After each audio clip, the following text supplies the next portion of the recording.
Coming up on Transitions, a tribute to the founder of the Grateful Dead on what would have been his 79th birthday. Roll intro.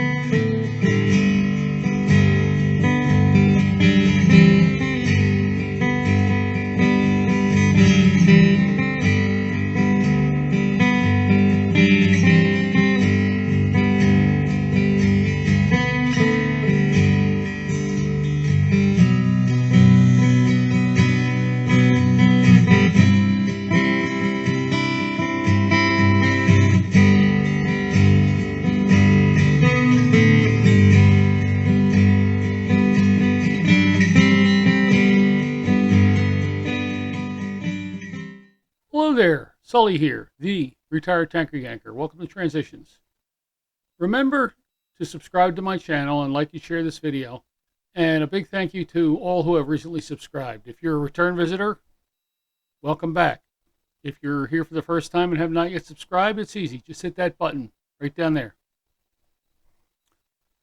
Okay, today I'm doing another bio tribute. I'm still wondering if this should be my niche or not, or maybe this will just be an occasional thing. Today is Sunday, August 1st, 2021, and it is the birthday of one of my favorite musicians of all time, namely Jerry Garcia. I'm a Deadhead. That's a true fact. And I have been so since 1970 when I first heard Working Man's Dead. It was probably the song Uncle John's Band that got me into the Dead, but I just loved that whole album. And a few months later, when American Beauty came out, I was totally hooked. There isn't a bad song on that album. There was a time in my life when I listened almost exclusively to nothing but the Dead. I wanted to learn their songs, so I purchased a songbook from these two albums. Now, a lot of people think if you're into the Dead, you must be into drugs. Well, when I was a teenager, I smoked a little reefer, but that's about it. I saw my first Dead show in 1974. I really don't have a lot of memories of it, but then again, if you remember a Dead show, you weren't really there. Jerome John Garcia was born in San Francisco on August 1st, 1942. His father, Jose Garcia, was a clarinetist in a jazz band, and his mother, Mary Clifford Garcia, ran a bar. His father named him for Jerome Kern, a jazz band leader and performer. Now, his father drowned in a fishing accident when young Jerry was only 5, and witnessing his father's death had a profound experience on young Garcia. He never lost the experience. After his father's death, Garcia became closer with his maternal grandparents and also grew closer to his mother. When he was about only 6 years old, his mother took him to see a movie, Abbott and Costello Meet Frankenstein. Garcia later said in an interview that while the movie was very scary for 6 years old, it also had quite an effect on him, and he became almost obsessed with Frankenstein. He also said that it was his favorite movie, and Frankenstein became a regular feature in Garcia's graphic artist endeavors, but was only mentioned in one song, and that would be Ramble on Rose. As a singer-songwriter and a guitarist, he was best known for being a principal songwriter, the lead guitarist and vocalist with the Grateful Dead, of which he was a founding member, which came to prominence during the counterculture period of the 1960s. And although he disavowed the role, Garcia was viewed by many as the leader of the band. His first voyage into the world of drugs was in 1957 at the age of 15 when he first tried marijuana, an experience which he described as liberating. And this led to further experimentation later on with hallucinogenic drugs.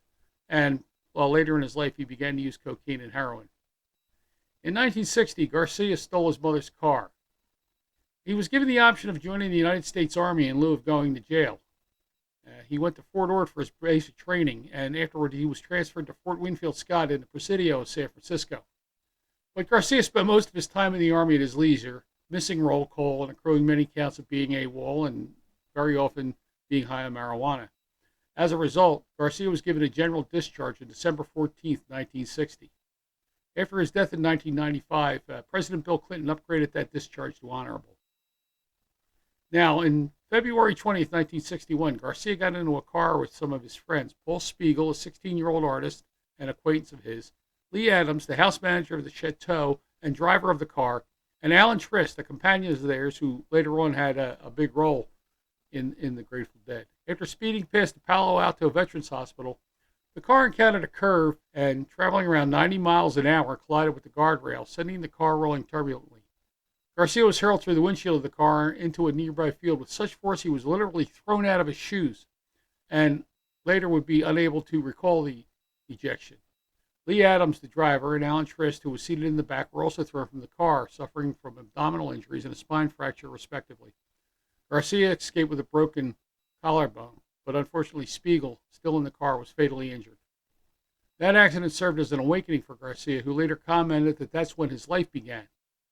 And before that, he was always living at less than capacity. He said he was idling. That was the slingshot for the rest of my life, like a second chance, Garcia said. That's when he got serious. And it was at that time that Garcia realized that he needed to begin playing the guitar in earnest, which meant giving up his first love of drawing and painting. It was in April of 1961 when Garcia first met Robert Hunter, who would become a longtime friend and lyricist for the Grateful Dead, collaborating principally with Garcia. Hunter, whom I've said before was the great-grandson of the Scots poet Robert Burns, was considered, till his death, a poet. Now, the two involved themselves in the South Bay and San Francisco art and music scenes, sometimes playing at Menlo Park's Kepler's Books. Garcia performed his first concert with Hunter, each earning the princely sum of $5. And Garcia and Hunter also played in various bands, such as the Heart Valley Drifters and the Wildwood Boys, along with David Nelson, who would later play with Garcia in the New Riders of the Purple Sage and would contribute to several Grateful Dead albums with his songwriting. He later became acquainted with an avant-garde music composer and trumpet player named Phil Lesh. At one of the Dead's first gigs, Garcia convinced Lesh to become the bassist for what was then known as the Warlocks. On New Year's Eve 1963 into 1964, Garcia was at his place of employment at Dana Morgan Music in Palo Alto, where he taught guitar and banjo. There were no students at the time because it was New Year's Eve. Garcia didn't realize this. Then a knock came at the door. Garcia answered and was met by a skinny 16-year-old kid who wanted to listen and play some music. Garcia invited the lad in, told him, "Do you play?" The young fellow said, "Yes." He said, "Let's go to the front of the store and grab some instruments."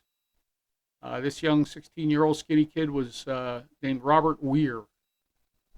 Eventually, Weir and Garcia decided to form a jug band, which they called Mother McCree's Uptown Jug Champions.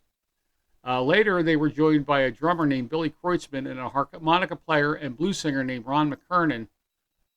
They joined the band, and then finally Lesh. They called themselves the Warlocks and played gigs at bars and joints around the Palo Alto area. Then they discovered another band was using that day, so one day at Lesh's home, Garcia got out a dictionary and opened a random page, closed his eyes, and put his finger on the book. His finger landed on Grateful Dead.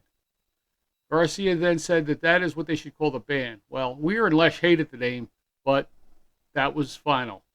Ironically, though, the other Warlocks arrived at the same dilemma and decided to change their name. They became the Velvet Underground. Now, later on, a former U.S. Air Force marching band drummer named Michael Hartman joined the band. He played under the name and performed under the name and eventually adopted the name of Mickey Hart. Mickey Hart's father was a street preacher and a confidence man named Lenny Hart, and he became the manager of the band. Lenny Hart basically robbed the band of every cent they were earning, and Mickey had to leave the band in embarrassment of his father's chicanery, but would rejoin the band in 1974. And in fact, Lenny Hart is the subject of the song He's Gone. And the line, "Steal your face right off your head," was indeed a reference to Reverend Lenny Hart. Now, as one of its founders, Garcia performed with the Grateful Dead for their entire 30-year career from 1965 through 1995. And Garcia also worked on a variety of side projects, including the Saunders-Garcia Band with longtime friend Merle Saunders, and the Jerry Garcia Band, the Bluegrass Band Old in the Way, and the Garcia Grisman Band and Garcia Con acoustic duos, the Legion of Mary, and of course the New Riders of the Purple Sage. He also released several solo albums and contributed to a number of albums by other artists over the years as a session musician. He was well known for his distinctive guitar playing and was ranked 13th in Rolling Stone's 100 Greatest Guitarists of All Time cover story in 2003. In the 2015 version of the list, he was ranked down to number 46. Garcia was also renowned for his musical and technical ability, particularly his ability to play a variety of instruments and sustain long improvisations with the Grateful Dead. Garcia believed that improvisation took stress away from his playing and allowed him to make spur-of-the-moment decisions that he would not have made intentionally. In an interview with Rolling Stone, Garcia noted that, quote, "My own performances are for improvisation, for making it up as I go along. The idea of picking, of eliminating possibilities by deciding, that's difficult for me," unquote. Originating from the days of the acid test, these improvisations were a form of exploration rather than playing a song already written. Garcia liked to say that, well, we never play this song the same way twice. Now, later in life, Garcia struggled with diabetes, and in 1986 actually went into a diabetic coma that nearly cost him his life. Now, although his overall health improved somewhat after that, he continued to struggle with obesity. He was a heavy smoker, and he had been using heroin and cocaine. He was staying in a California drug rehabilitation facility when he died of a heart attack on August 9th, 1995, at the age of 53. Jerry Garcia was so prolific, and having had a bona fide poet for a songwriting partner, it was hard for me to choose a song for this video, so I hope you like the song I've chosen. It's a song I've done before, but it is one of my favorites, and I hope you like it.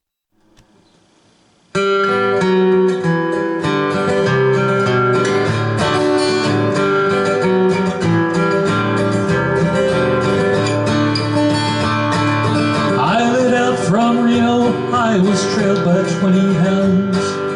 Didn't get to sleep that night till the morning came around. Set out running, but I take my time. A friend of the devil is a friend of mine. I get home before daylight, just might get some sleep tonight.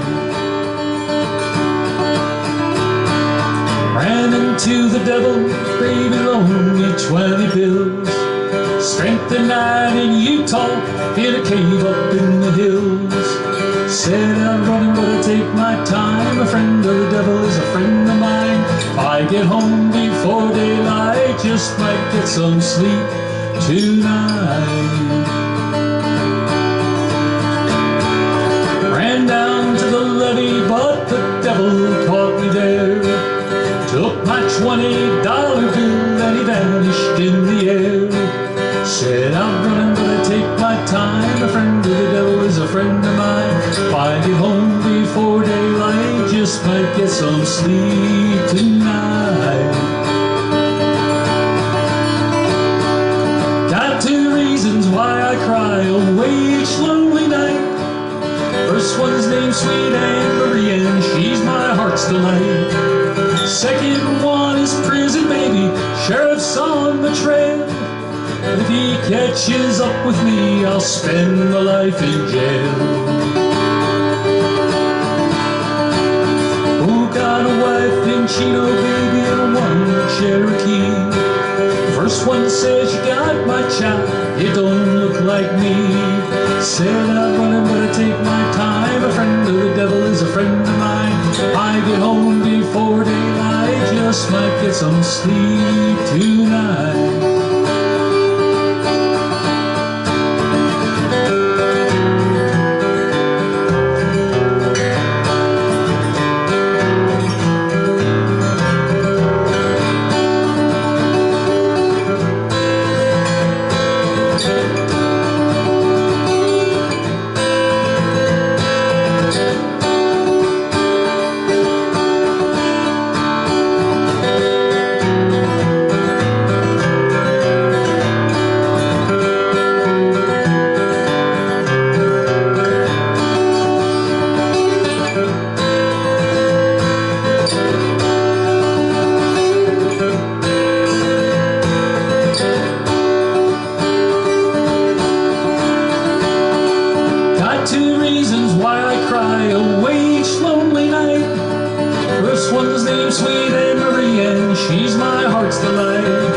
Second one is prison baby, sheriff's on the trail.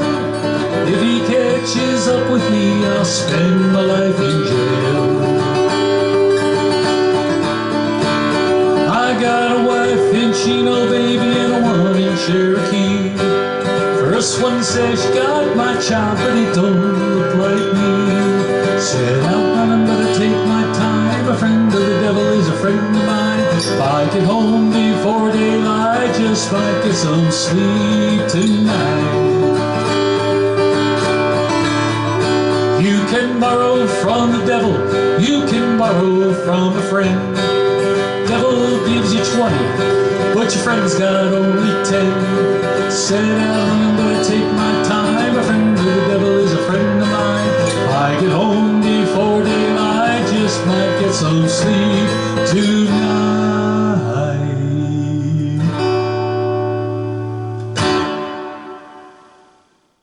Garcia was a student of many types of music: bluegrass, country, rock and roll, folk, blues, jazz, you name it. He has played all of those styles with the Dead or solo, and these types have had an influence on his sound. I will never, ever stop enjoying the music of Jerry Garcia. For Transitions, this has been Sully, the retired tanker yanker. Safe and happy travels.